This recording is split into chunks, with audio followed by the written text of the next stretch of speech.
Bonsoir à tous et chacun et merci de nous rejoindre pour suivre votre émission bi-hebdomadaire Le Rendez-vous pour en savoir plus sur l'actualité des sujets qui défraient la chronique.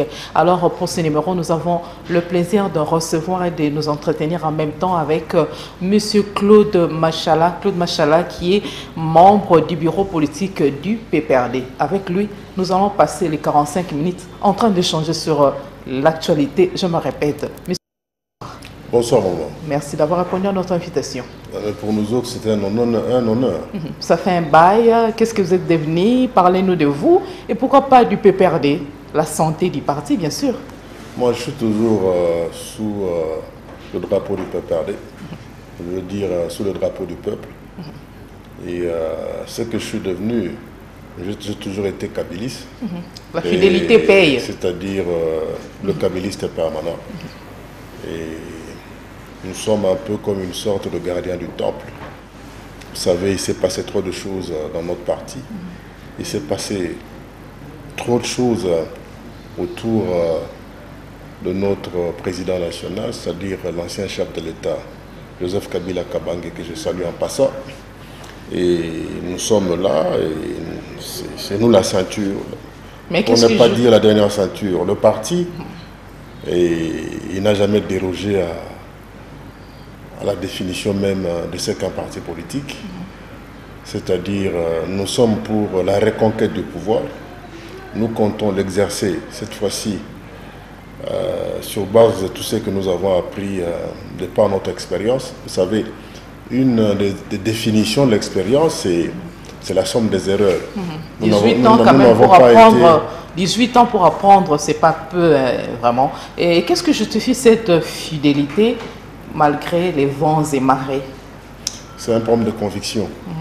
Je ne suis pas avec Kabila parce qu'il fallait qu'un jour mon nom soit sur une ordonnance présidentielle.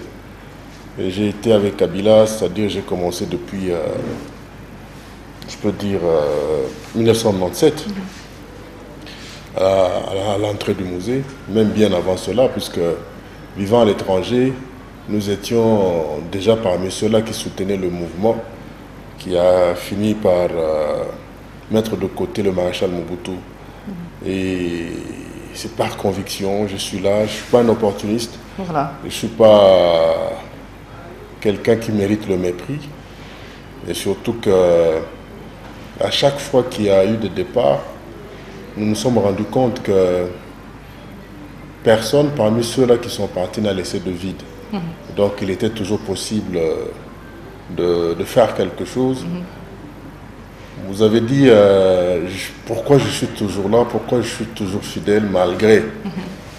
Et malgré tout ce que cela sous-attend. Je pense que dans la vie, on ne mange pas tous les fruits à la même saison. C'est un peu comme ici à Kinshasa, au Monambaloyo, Malala ebimi, Lobi Manga ebimi, Mukomosu Susafu, et pourquoi pas Makelele. Vous restez fidèle au PPRD, c'est pas parce que vous savez pas où aller, vous savez pas là où vous vous situez, ou bien c'est une fidélité vraie? J'ai parlé de conviction, que je ne sache pas où aller, je serai toujours là où le peuple se trouve. Et il s'avère que le peuple est avec Kabila, le peuple veut Kabila, le peuple est autour de Kabila. Donc c'est là où je suis. Et je crois que c'est pas que... Permettez que je puisse manquer de modestie, c'est pas que nous ne valions rien. Et ce n'est pas non plus que nous ne serons pas cotés à la bourse. La plupart des ressortissants du Grand Kassai, on se retrouve à l'Union sacrée, alors ils ont jugé bon suivre le leur, ainsi de suite. Mais qu'est-ce qui justifie la résistance, la persistance de M. Claude Machala? C'est juste parce que je suis congolais. C'est parce que j'ai entendu un jour, pendant que j'avais déjà commencé ma vie professionnelle, mais le maréchal Mobutu, qui avait autour de lui pratiquement tout le monde, et dire Papa Bo, Moko, Ekolobo, Moko, Parti Bo, Moko. Mais moi je dirais seulement Papa Bo, Moko, Maman Bo, Moko. Je pense que tous nous sommes des frères, Et je pense que même celui qui aujourd'hui est à la tête du pays, il a cessé d'appartenir qu'à sa tribu. Je crois que, ayant cessé d'appartenir à sa tribu, je pense qu'il n'a fait que nous rejoindre. Mais s'il y a des gens qui pensent tout lié à la tribu, je pense qu'ils n'ont pas de place au Congo. Donc, je vois des panneaux partout ici, à quelques mètres de vos bureaux ici. J'ai vu un panneau avec un fachi bien habillé, comme d'habitude d'ailleurs. On a écrit non au tribalisme. Alors quand vous me dites votre frère, mais je crois qu'un frère, on ne le choisit pas. Parce qu'il lui suffit, il aurait suffi, si je peux finir, il aurait suffi que ce jour-là, la maman à la maternité se trompe de bébé. Donc le bébé qu'il allait ramener à la maison allait être mon frère. Okay. Alors qu'un ami, on le choisit. Parce que l'ami, le vrai, c'est un problème de cœur. D'ailleurs, le vrai ami, vous ne le connaissez pas. Si j'essaie d'analyser vos propos, oui. La maman, c'est qui? C'est la CENI? Non, la maman, c'est la patrie, c'est notre pays, okay. C'est le Congo. La CENI, c'est du cyclique, vous comprenez? Et la CENI, c'est comme là maintenant, on n'a pas de CENI. Donc, mais on veut les élections. Nous allons y arriver mollo mollo, voilà. Monsieur Claude Machala. Oui. Parlez-nous d'abord de la santé du PPRD. Après cette sécheresse, laissez-moi le dire ainsi, au sein du parti, il y a ceux qui ont pris d'assaut l'Union sacrée, ainsi de suite. Ils se retrouvent dans le gouvernement, encore au Parlement, ainsi de suite. Le parti s'organise comment? Parce que bientôt là, nous approchons des élections. S'il faut estimer 14 mois qui nous restent pour la tenue des élections de 2023.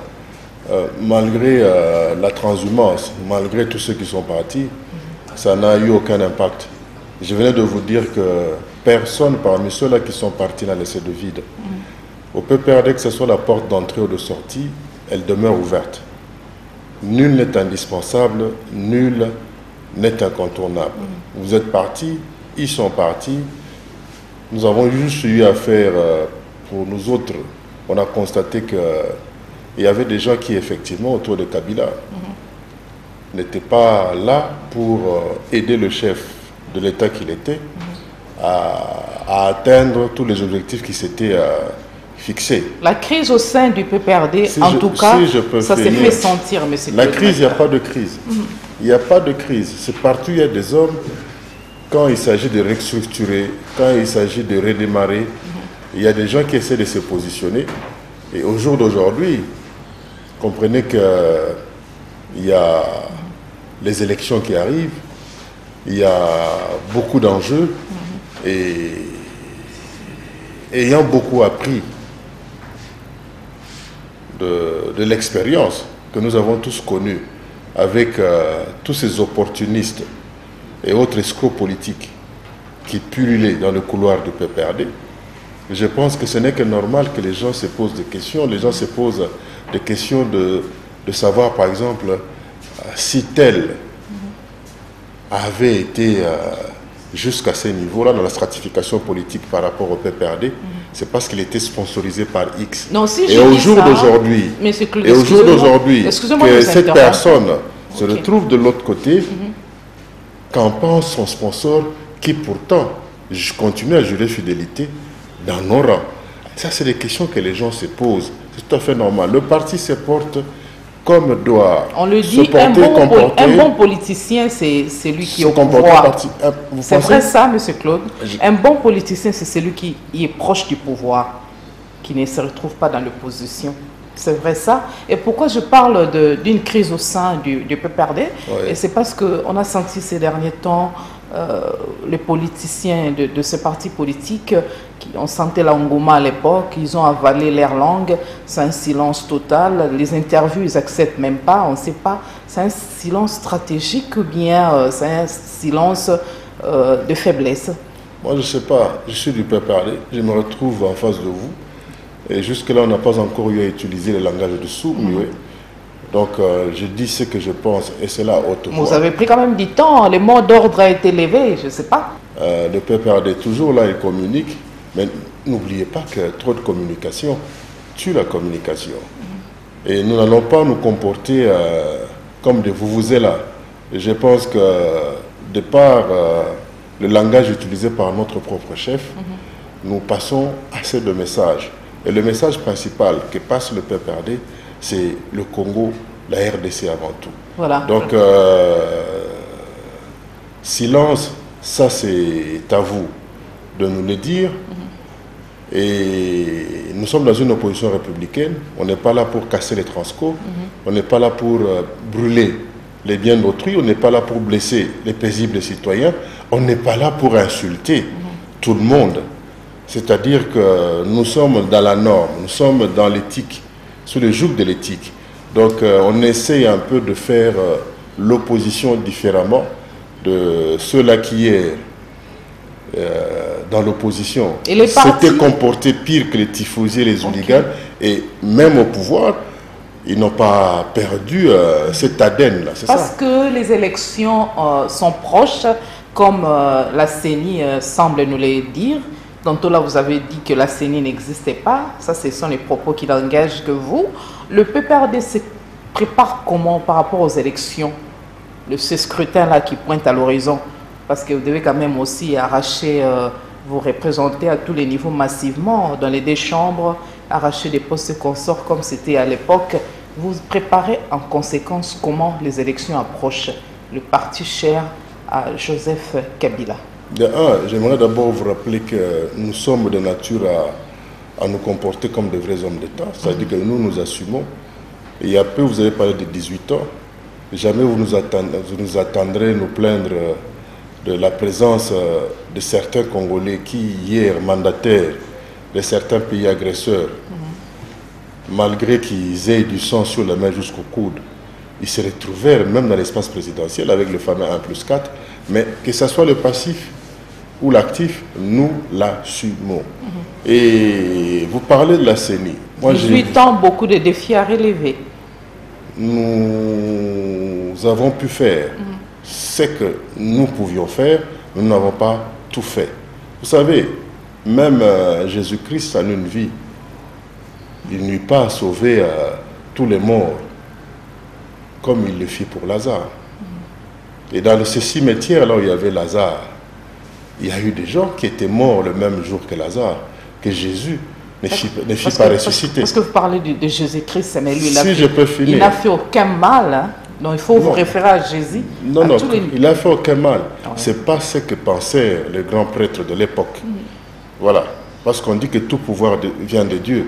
Même le pouvoir de Ponce Pilate vint de Dieu. Même le pouvoir qu'avaient ces grands prêtres-là pour mettre en accusation Jésus, il vint de Dieu aussi.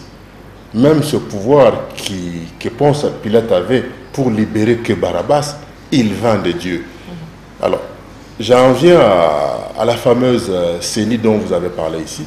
J'aimerais juste vous dire que jusqu'à preuve du contraire, il n'y a pas de CENI. Tout ce que nous savons... Justifiez votre réponse. Monsieur Denis Kadima, qui est là, il est à la tête d'une cellule de base de l'UDPS. Tout le monde le sait. Et nous voulons une CENI qui soit le fruit d'un consensus, c'est-à-dire une CENI à même de garantir aux prochaines élections la transparence, la crédibilité et surtout l'inclusivité.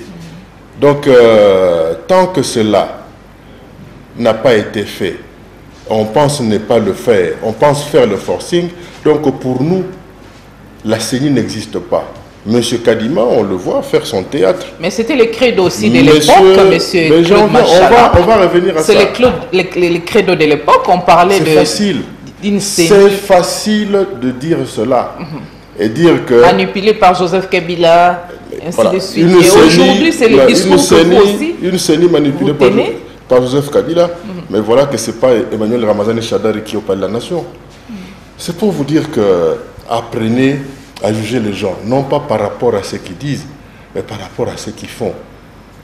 Je crois que c'est l'une des grandes œuvres en matière de démocratie de Joseph Kabila Kabange, c'est l'effet d'avoir organisé la première alternance, et surtout que ce soit un opposant qui hier était prêt à utiliser même le nom de tous les oiseaux du monde pour qualifier Kabila, qui se retrouve au palais de la nation. Donc je disais ceci. Pour nous, M. Denis Kadima, il est à la tête d'une cellule de base de l'UDPS. Vous nous parlez, non voilà, il y aurait un calendrier ou quoi que ce soit. Mais il n'y a pas de calendrier. Mais il y en aura, il faut patienter. Non, parce que... non, on n'a pas besoin que cela vienne de lui. Non, M. Claude Machala, excusez-moi Il de vous sait, interrompre. lui-même, il sait. Pour le premier cycle, il sait que, je n'en dis ce qu'on vient il pas. sait qu'il n'a aucun argument pour convaincre qui que ce soit. Il joue à ces jeux-là, mais c'est un trapèze très dangereux. Et ce trapèze est sans filet. S'il rate son numéro, il y a le pavé qui va s'occuper de lui. Qu'est-ce qui va suivre si vous ne croyez pas à la tenue des élections? Le PPRD s'attend à quoi? L'enrôlement, l'identification, ça va commencer bientôt. Vous avez invité la population à remplir ses devoirs civiques, ou bien vous resterez sceptique comme ça, observer comme Tshisekedi Wamulumba l'a fait en 2006-2007 avec la CENI de l'abbé Apollinaire Malou, où il accusait aussi Malou d'appartenir au PPRD. Voilà. Là, vous voulez me dire que Étienne Tshisekedi Wamulumba, d'heureuse mémoire, entre guillemets bien sûr, aurait été un incivique. Quand il lui a demandé à la population de ne pas s'enrôler ou parce qu'il y avait Malou, et dire que jamais parmi nous, vous allez constater que personne n'est taxé de la sorte. Non, nous avions juste par après l'idée que ça a compris que c'était une imprudence. Non, ne vous justifiez pas. Nous avons juste eu à constater qu'il avait le droit de jouir de tous ces droits démocratiques, cette démocratie que Joseph Kabila Kabange avait pu rendre bon marché, c'est-à-dire à la portée de toutes les bourses, dont celle d'Étienne Tshisekedi Wamulumba. Donc jamais il ne fut dérangé ou bousculé dans ses droits. Parce qu'on s'était dit, en fait, comme tout Congolais, lui aussi n'a pas pour droit que ses devoirs. Ce n'était que normal qu'il puisse appeler ses adeptes. Vous les appelez militants. Et moi, je sais que ce sont ses adeptes de ne pas adhérer à ces démarches-là. Donc, j'insiste. Vous demeurez observateur, le parti politique à Joseph Kabila. Je continue. Les processus électoraux ici ne vous intéressent pas? Si, bien sûr que oui. La preuve est qu'on est tout le temps consulté. Donc vous allez vous engager dans la lutte? Non, nous, notre problème, c'est la CENI. Okay. Et nous avons des stratégies. Des stratégies, bien sûr, dans le strict respect de la loi. Quelles sont ces stratégies? Si c'est un secret pour personne. Ce n'est pas à mettre sur la place publique. Okay. Donc, c'est vrai, la politique, ce n'est pas comme dans un match de football, où à quelques secondes, on vous dit que non, ils feront le 4-2, 4, quelque chose comme ça. Non, mais le moment venu, c'est sur le terrain. Malgré qu'ils ont pensé avoir 12 joueurs au lieu de 11, ils comprendront que, en fait, 2023, comme nous l'avons toujours dit, ce n'est qu'un match en différé. Parce qu'au jour d'aujourd'hui, chaque Congolais, tout Congolais, sait pour qui il ne va plus jamais voter. Je crois que le chef de l'État, plus d'une fois à l'époque, farouche opposant Joseph Kabila Kabange, il lui a dit dans ses interviews, dont l'une d'ailleurs parmi les plus célèbres, comment vous pouvez vous imaginer que le peuple a payé sa sous chance Mana mususu na batu oyo na mutu oyo aza konyokola ye aza komonisa ye pas. C'est qu'il faut à la peuple moko ya zoba. Je crois que c'est une jurisprudence. C'est une jurisprudence que je conseille à notre population.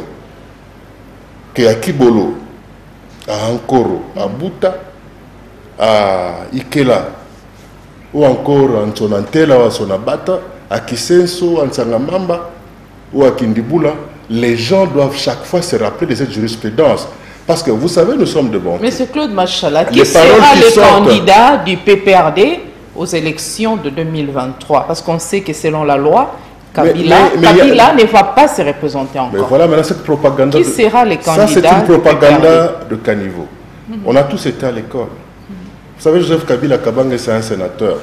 Bien sûr, il a. Mais justement, ce n'est qu'un droit viager. Et il peut renoncer à ce droit-là, si pas le suspendre. Joseph Kabila n'est pas dans une... Ça ne sera pas violer la loi? Non. Joseph Kabila n'est pas dans une situation d'inéligibilité. Il est dans une situation d'incompatibilité. Écoutez, vous n'allez pas me dire qu'au jour d'aujourd'hui, au niveau du Sénat, il y aurait une sorte de ségrégation, d'apartheid ou de discrimination par rapport à ce sénateur à vie là, alors que ses collègues sénateurs ont le droit de suspendre leur mandat électif à l'occasion d'un mandat à l'exécutif par exemple, que aussitôt ces mandats exécutifs terminés, ils peuvent revenir au Sénat. Je vous dirais que le droit au retour existe. Allez en France. Entre parenthèses. Allez en France, madame. Sinon, vous risquez de perdre ceux qui nous suivent. Okay. Vous allez voir que tout ancien chef de l'État de la République française est de droit membre du Conseil constitutionnel. On a vu François Hollande renoncer à cela. On a vu Nicolas Sarkozy démissionner, ne plus vouloir continuer au Conseil constitutionnel pour la simple raison qu'il avait cherché à se représenter. Arrêtons avec la haine. Arrêtons de traîner notre population dans la boue. Arrêtons de profiter de manque de connaissances, comme dirait quelqu'un, Kozanga Koeba, Ezaliwa Ndambo. Le droit au retour existe. Joseph Kabila garde c'est repris dans notre constitution. La constitution ne parle que du chef de l'État en fonction, pas de l'ancien chef de l'État. Ça, il faut rappeler ça aux gens. Chef de l'État, non, il a tout automatiquement, il demeure sénateur à vie. Non, pas du tout, c'est pas ça. Il peut renoncer à cela. Savez-vous, par exemple, que Kabila n'a pas de suppléant? Savez-vous que Kabila n'est même pas lié au règlement d'ordre d'intérêt du Sénat? Arrêtez de... Là, vous vous comportez... vous vous comportez que pire que les gens là qui se mettent souvent sous les arbres pour ne retenir dans leur tête que les chants de moineaux et de quelques corbeaux. C'est une question en votre faveur. Non, c'est pas en notre faveur. Non, écoutez-moi s'il vous plaît. Vous induisez la population en erreur et vous, des médias, vous devez faire très attention parce que vous êtes le fameux cinquième pouvoir. J'allais vous poser la question de savoir tout simplement pourquoi j'ai dit entre guillemets, quel sentiment vous a animé lorsque vous avez appris que Joseph Kabila a connu un accident de circulation. Raison pour laquelle vous savez, quand c'est une question en votre faveur. Tout être cher qui connaît une certaine intempérie ou quelque chose... C'est un deuxième accident de circulation. Mais moi, j'en ai connu beaucoup dans la vie. Et voilà que je suis sain et sauf devant vous. Il y a même ceux qui connurent même des accidents d'avion, comme Marcelin Tissambo ou encore Matata Pogno. Ils sont là, ils sont avec nous. Ce n'est pas qu'après ces accidents-là d'avion, ils n'en ont pas connu avec leur véhicule. Donc arrêtons d'être trop... Vous êtes contre les glissements, non plus les dialogues. Il y aura des élections qui seront organisées par la CENI. Mais le glissement, écoutez... Vous doutez? Je ne suis pas d'accord avec le fameux porte-parole du gouvernement qui s'est permis, par exemple, de vouloir faire croire aux gens que l'organisation des élections, c'était une forme de caprice politique. Et dire que l'organisation des élections, c'est une imposition constitutionnelle. C'est l'un des plus grands droits qu'a la Constitution. Mais voilà que ces messieurs, pour qui j'ai toujours de l'admiration depuis qu'il était chez CBS, je ne sais pas ce qu'il avait pris pour vouloir faire croire à notre population que non, voilà, bon, l'organisation des élections dépendait de leurs convictions. Non, monsieur Mouyaya, l'organisation des élections, ce n'est pas un caprice politique. C'est quelque chose d'incontournable.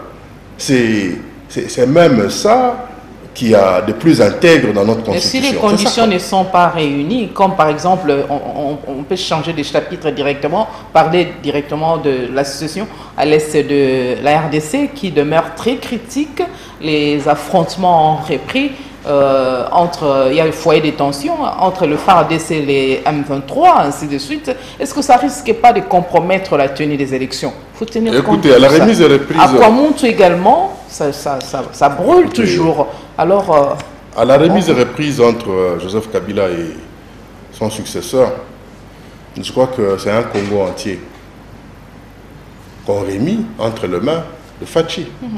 Et au jour d'aujourd'hui, c'est un Congo, une RDC infirme. qui est là. C'était pas un Congo fissuré? Non, non, il n'a jamais été fissuré, ce Congo. Parce que quand vous avez remis à Tshisekedi les Congos, il y avait toujours la guerre à l'Est. Mais écoutez, vous savez, c'est un peu comme en France, il y a toujours des problèmes en Corse. N'oubliez pas l'histoire des femmes enterrées vivantes. Non, non, mais ça, c'est à l'époque du RCD. Je crois qu'il y a cette stèle-là, Makobola, c'est de à Kassika. Ici, je parle de cette remise et reprise qui a marqué cette alternance qui, en fait, à inscrire dans le grand panthéon de Guinness de record quelque chose, une œuvre made in Congo, cette démocratie bio. Il n'y a pas eu effusion de sang. Vous comprenez? Donc, cette RDC que nous avons au jour d'aujourd'hui, faudrait-il que nous organisions des choses bâclées où les droits d'une bonne partie de notre population ne seront pas respectés, c'est-à-dire le droit à l'urne. Je pense que c'est à nous, politiciens, de comprendre que nous devons aimer la RDC plus que le pouvoir. Mais nous constatons, fort malheureusement, ce qui intéresse le Congolais, surtout celui qui est au pouvoir, c'est le pouvoir.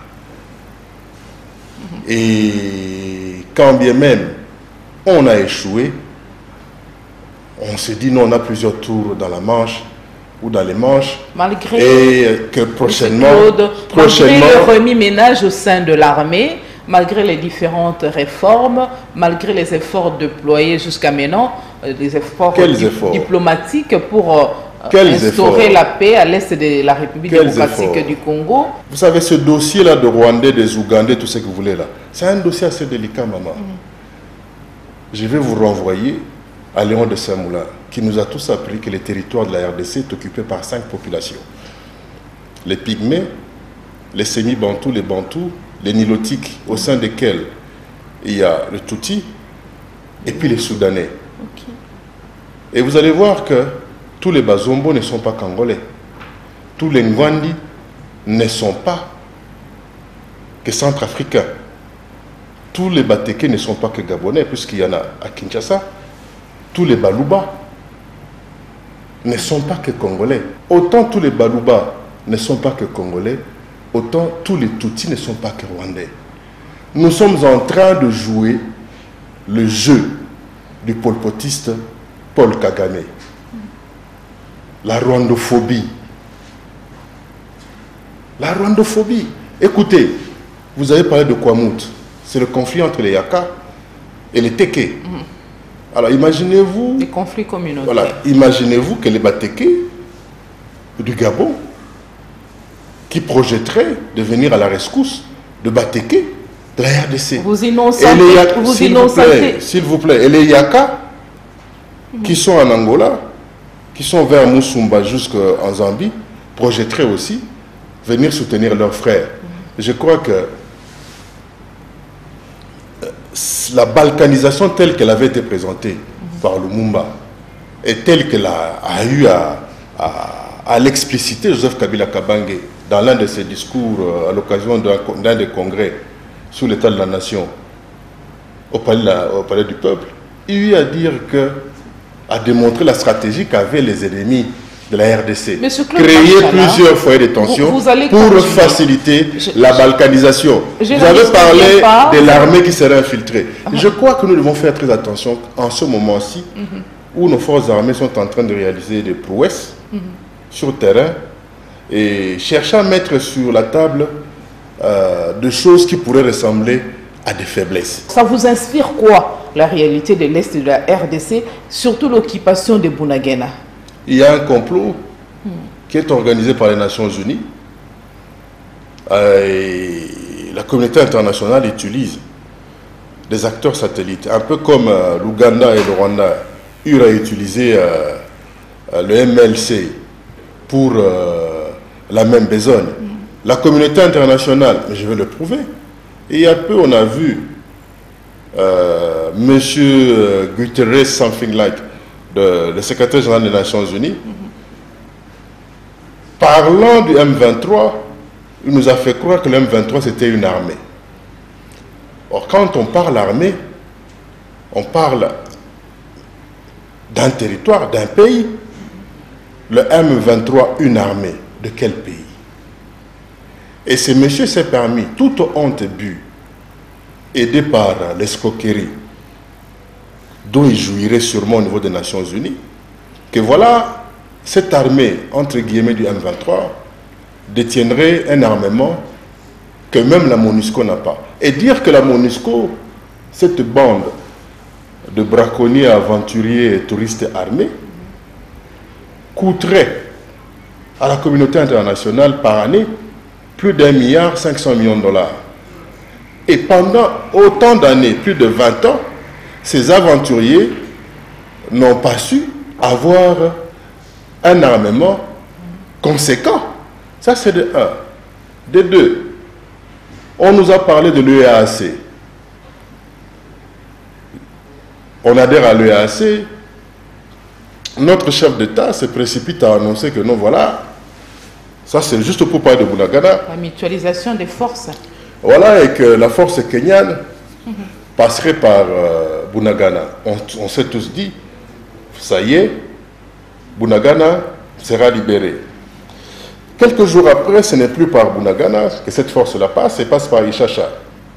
Et aussitôt arrivé au Congo, le responsable de ces troupes kenyanes sur le territoire congolais va dire qu'ils ne sont pas là comme une force offensive, que jamais ils ne combattront l'armée M23, comme aime bien l'appeler le secrétaire général des Nations Unies, et qu'ils sont là comme une force tampon.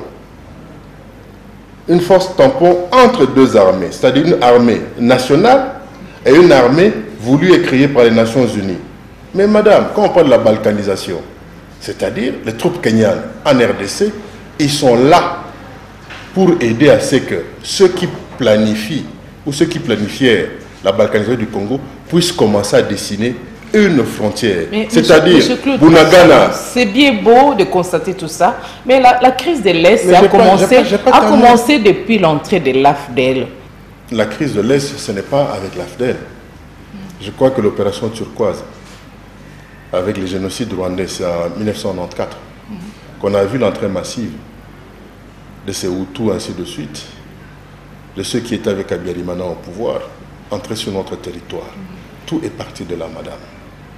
Et je crois que plus d'une fois, à l'époque du maréchal Mobutu, nous apprîmes tous ensemble que voilà, des commandos congolais avaient été jusqu'à Kigali, non pas pour s'ingérer de la politique interne du Rwanda, mais pour aider le Rwandais à respecter le Grand Zaïre. Donc la crise de l'Est ne date pas d'aujourd'hui. Et vous dites que non, la crise de Yumbi, c'est à l'époque de Kabila. N'oubliez pas que la plupart des conflits qu'il y a entre communautés, puisque au Kasaï, c'est depuis au Kasaï oriental. Non, ça c'est Kasaï central, au Kasaï occidental. Au Kasaï oriental, il y a ce phénomène qui est cyclique entre les Benakafouya et autres là, vers Katanda. Okay. Vers Katanda, vers le lac Munkamba. C'est chaque année qu'il y a cette crise-là. Le problème, c'est lequel?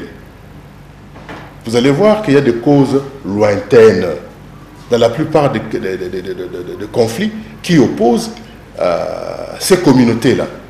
Vous allez, dans l'histoire, vous allez voir par exemple que les Yaga, qui sont devenus Yaka après, viennent du royaume Congo. Il n'y a pas de main noire derrière ces conflits? Mais j'en reviens. Vous oubliez qu'on avait été colonisé. Si l'État indépendant du Congo, il y avait la Belgique, mais de l'autre côté en Angola, par exemple, il y avait le Portugal. Il y a eu scission au niveau du royaume Congo et les Yaka, plus ils progressaient vers le sud ou le sud-est, là où il n'y avait pas de résistance, ils s'installaient. On a eu les Tchoko et ainsi de suite. Vous allez à Yumbi, c'est un conflit entre les Banoulou et les Batende. Le conflit, les Enyele, le conflit est toujours latent. Le problème de Kwamut, c'est un problème de terre. Même la loi Bakajika, il lui fallut d'abord qu'elle soit vulgarisée. Quand on prétendit que non, le sol et le sous-sol appartiennent à l'État. Mais ce n'était pas ça que le colonisateur avait mis dans le mental des autochtones qu'il cherchait à maintenir dans un état de sous-développement. Vous allez voir que dans nos pays, surtout les pays du tiers-monde, comme ici au Congo, les gens sont très jaloux de leur souveraineté. Vous allez au Kasaï, quelqu'un vous dit que ici dans Kinshasa, vous allez sur le plateau de Bateke, c'est chaque jour ici qu'on arrête des chefs coutumiers, si pas leurs descendants, dans des histoires de conflits parcellaires. Le monsieur vient et dit que non, ça c'est notre terre. Mais il oublie que la loi Bakajika ne dit pas ça. Alors, il lui fallut d'abord vulgariser cette loi-là. Il lui fallut faire comprendre à nos communautés que c'est l'État qui est propriété de tout. Il lui fallut rassurer les populations autochtones à travers leurs chefferies, chefs et compagnie, qu'ils ont leur partition à jouer dans la gestion de cette grande étendue qu'est la RDC. Cela n'a pas été fait. Et ceux qui sont dans la fuite de documents historiques et compagnie, dans l'archéologie de la colonisation, ont toutes ces informations. Et à l'occasion, pour faire marcher, par exemple, le plan de la balkanisation, mais ils activent. Vous allez voir qu'à Kwamouth, mais c'est un des foyers de tension dont a eu à parler Joseph Kabila. Vous allez à l'Est, ce sont des foyers de tension. J'ai tantôt dit qu'il y avait 5 populations qui occupaient la RDC. Et que dans les Nilotiques, vous avez des Tutsis. Les Tutsis ne sont pas qu'au Rwanda. Nous avons aussi les nôtres. Là, vous répétez. Mais déjà, vous allez voir. Si je peux finir. Le chef de l'État fait un discours aux Nations Unies. Il parle de l'agression dont on est victime. Clairement. Monsieur Laurent Désiré Kabila le fit à son temps. Joseph Kabila l'a fait. Non, mais comment quelle est la solution? Nous avons besoin de la solution. Jamais il n'a eu à avoir des relations. Nous sommes butés par les temps. Si je vous posais une question en peu de mots, en quelques minutes, qu'est-ce qu'il faut pour résoudre la crise à l'est de la République démocratique du Congo? En peu de mots, s'il vous plaît. En peu de mots, il faut d'abord que le chef de l'État comprenne que c'est lui le garant. Il faudrait qu'il remette sur la table la cohésion nationale et l'unité nationale.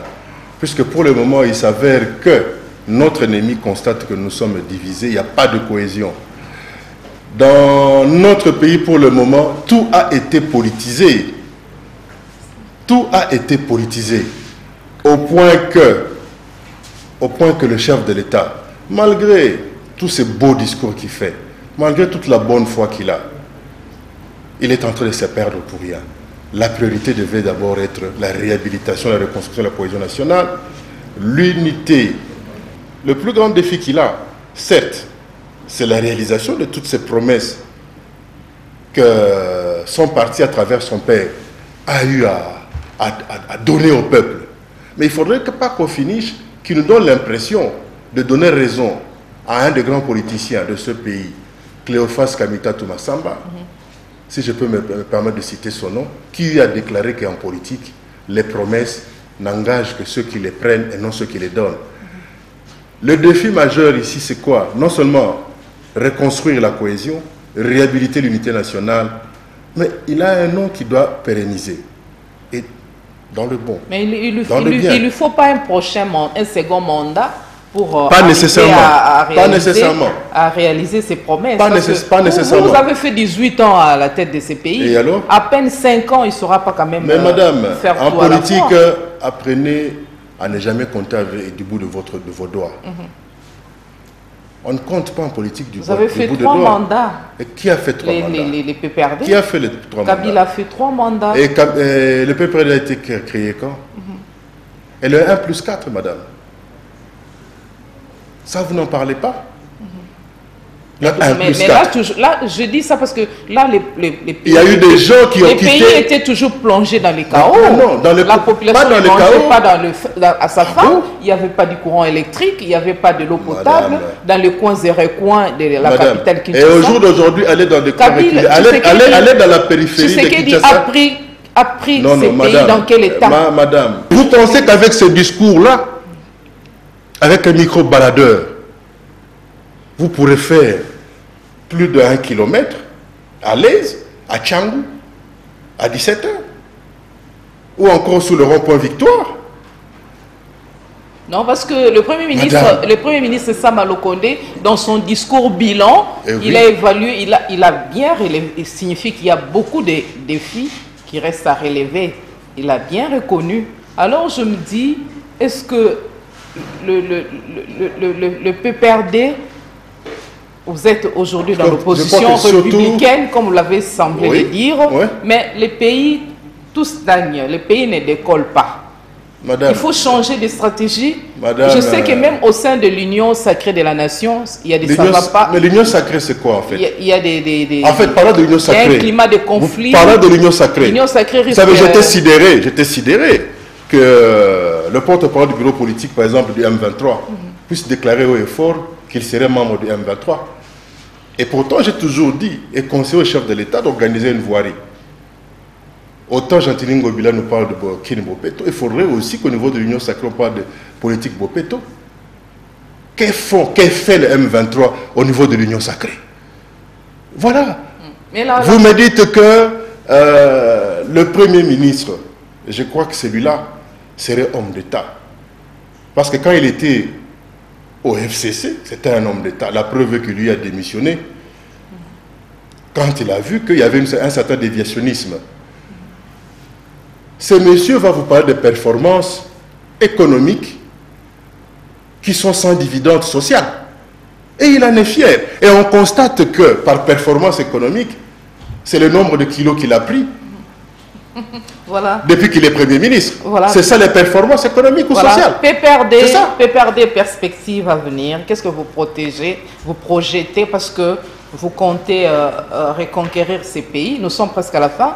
Je pense qu'on aura l'opportunité. Mais déjà, qu'est-ce que vous, en guise de message particulier, puisque nous sommes butés par les temps? Moi, étant dans une opposition républicaine, je conseille au chef de l'État d'essayer de remettre sur sa table le dossier de la réhabilitation de la cohésion nationale de l'unité. Ça, c'est de 1. Notre ambition, c'est de reconquérir le pouvoir. Et déjà, celui qui est au palais de la nation, il est sous préavis.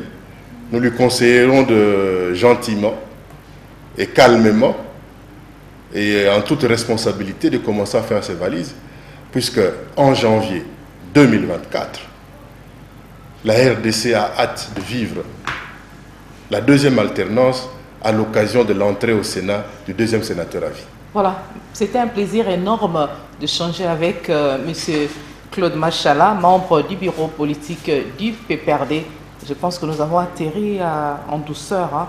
Là, c'est à vous, les fidèles spectateurs, de pouvoir nous les dire à travers vos messages que nous allons recevoir. Pour ceux qui ont pris l'émission en cours, la rediffusion se demain à 12h30, heure de Kinshasa. Vous l'avez aimé, remerciez amplement la chaîne de référence Antena, les preneurs de vue. Moi aussi, je vous remercie énormément de nous avoir suivis avec beaucoup d'attention et beaucoup d'intérêt. Nous nous retrouvons prochainement pour un prochain numéro. Pourquoi pas continuer encore avec M. Claude Machala? Il a beaucoup à dire. En tout cas, beaucoup, madame. Voilà. On aura d'autres opportunités. C'est la fin de cette émission. Il me reste qu'à vous souhaiter une très belle soirée à tous et à chacun.